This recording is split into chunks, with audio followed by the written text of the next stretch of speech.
Let's talk about executive protection and especially the silent language. So what I'm talking about is this. When we are talking to the public, we need to be able to talk without saying anything and without having any interaction with the public, right? So how do we do this? This is really simple.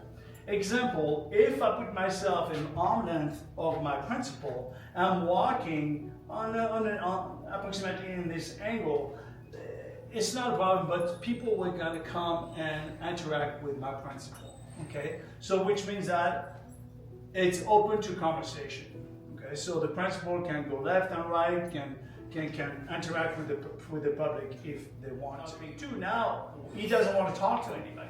So how do I going to convey that to the public? Very simple.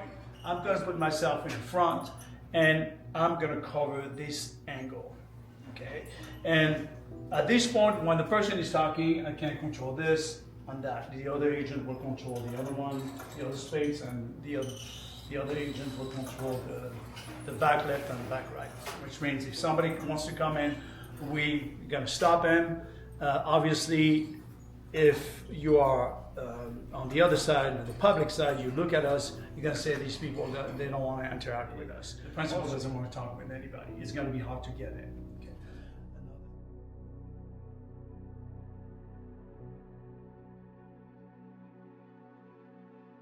There's kind of a confrontation there at this point, it's not really friendly because now I'm looking at the person tries to look at the principal. This is not a good thing.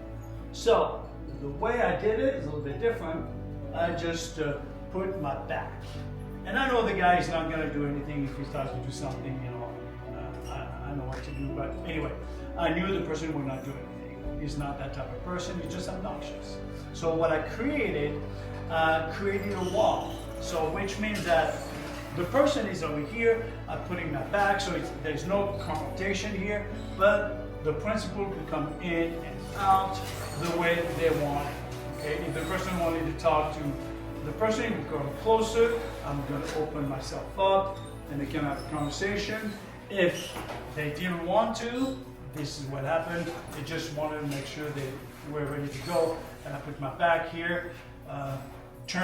The person turn around, talk to the person very briefly, and walk away. And at this point, the person couldn't go anywhere because I had my back on the person. And you would not push me or whatever because then it becomes aggressive. But watch the difference.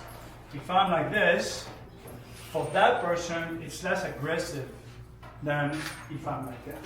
This is really is a kind of face-off thing, it's like, hey, we don't want you to talk to the principal, which is not what we try to do in that silent language. Okay, the silent language was more like, listen, the person doesn't have time, they have to move on to the next meeting or whatever the person had to do.